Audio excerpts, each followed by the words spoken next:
Sarawak dan Belanda adakan perbincangan bagi tingkat kualiti bekalan air dan elektrik langsung bersama Buma Wyin di Kuching. Teruskan Buma. Baik, terima kasih Faiz. Sarawak berkukuh kerjasama dengan Belanda bagi meningkatkan kualiti bekalan air dan elektrik dengan memanfaatkan tenaga pakar dari negara tersebut. Timbalan Menteri Utiliti dan Telekomunikasi Utiliti, Datuk Dr. Abdul Rahman Junadi berkata, perbincangan telah diadakan bersama Duta Belanda ke Malaysia, Tuan Yang Terutama Jacques Wiener hari ini.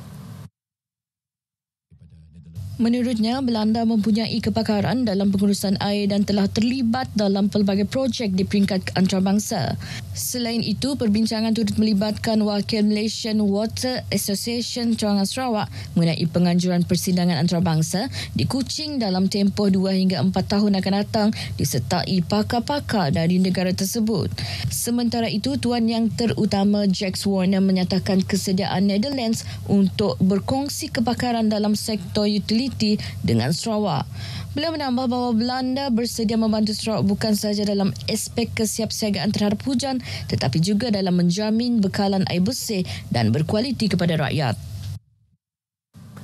Yang di-Pertua Negeri, Tun Pehin Sri Dr. Wan Junadi Tuanku Jaafar menerima kunjungan hormat Pengarah Jabatan Siasatan dan Penguatkuasaan Trafik JSPT Bukit Aman, Datuk Seri Muhammad Yusri Hassan Basri di Astana Negeri Kuching pagi tadi. Menurut hantaran di Facebook rasmi Tun Pehin Sri Dr. Wan Junaidi, kunjungan bertujuan memperkenalkan diri susulan pelantikan Datuk Seri Muhammad Yusri sebagai pengarah JSPT yang baharu. Selain memperkukuh hubungan serta kerjasama antara JSPT, Polis Diraja Malaysia, Kerajaan Persekutuan dan Kerajaan Sarawak dalam usaha meningkatkan keselamatan serta kelancaran lalu lintas di negeri ini. Sebagai tanda kenangan, yang di-Pertua Negeri menyampaikan buku hasil penulisan beliau bertajuk A Policeman kepada Datuk Seri Muhammad Yusri. Turut hadir Ketua JSPT Sarawak, Superintendent Bing Kok John. Saudara, inovasi digital anak Sarawak terus memberi kesan terhadap kehidupan seharian pengguna dalam pelbagai sektor meskipun bermula pada saat sebelum pandemik COVID-19. Baik, ikuti siri pertama laporan khas yang disediakan wartawan Firdaus Arasi Idris dalam merungkai status revolusi industri atau Industri 4.0 dari bumi kenyalang kepada dunia. Semuanya di hujung jari, malah semakin ke hadapan tanpa sentuhan digerakkan oleh teknologi automasi. Itulah hala tuju sektor perkhidmatan sekarang. Lebih 5 tahun lalu, hampir ke semua perkhidmatan, terutamanya berbentuk ekosistem fizikal di Sarawak, memerlukan khidmat pakar dari luar untuk pelbagai sektor di Sarawak yang turut menyumbang kepada kos operasi yang tinggi serta rumit untuk diuruskan. Dengan tidak kurang dari 30 juta transaksi tanpa gagal, sebuah penyedia platform gaya hidup digital dari Sarawak ini sudah menjala ke lebih 80 premis di seluruh negara dengan perkhidmatan sistem pembayaran parkir kereta sebagai teras utama dan dijangka berkembang ke Cambodia, Brunei dan Indonesia. We started as a pay-go as a parking system, but as we go, every day we are innovate. We have to think of how to make life easy for people, how to make life even more convenient for people. There is also parking that have resident, shopping mall, hotel, sharing the same car park. And how do you resolve this problem? Because all these three, they have a different, unique requirements. So our team are able to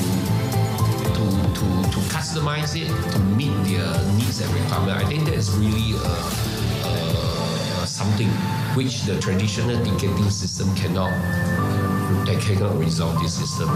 Melihat daripada keperluan ini, mereka berani mulakan langkah untuk mengubah ekosistem fizikal yang selama ini didominasi penyedia perkhidmatan besar kepada sistem digital sepenuhnya 100% oleh anak tempatan. Teknologi yang jauh lebih rendah kos operasi ini seterusnya membuka lembaran kepada pelbagai perkhidmatan baru yang bakal menjadi kegunaan harian dalam pelbagai sektor termasuk makanan dan minuman serta kenderaan elektrik EV. Siri kedua laporan ini mengenai maklum balas pengguna perkhidmatan termasuk EV dan kesan gabungan evolusi Industri 4.0 dengan kecerdasan buatan AI. Firdaus Idris, RTM.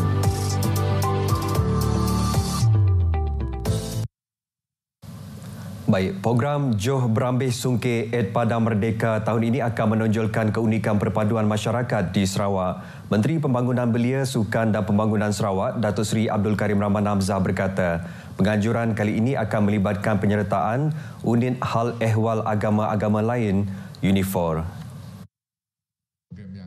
Menurut Datuk Seri Abdul Karim, program yang dijangka menarik 3,000 peserta ini akan berlangsung dalam suasana santai berkonsepkan berkelah di Padang Merdeka Kuching pada 15 Mac ini. This year we are extending this invitation to people of other faiths to attend, reinforcing Sarawak's unique tradition as well as inclusivity.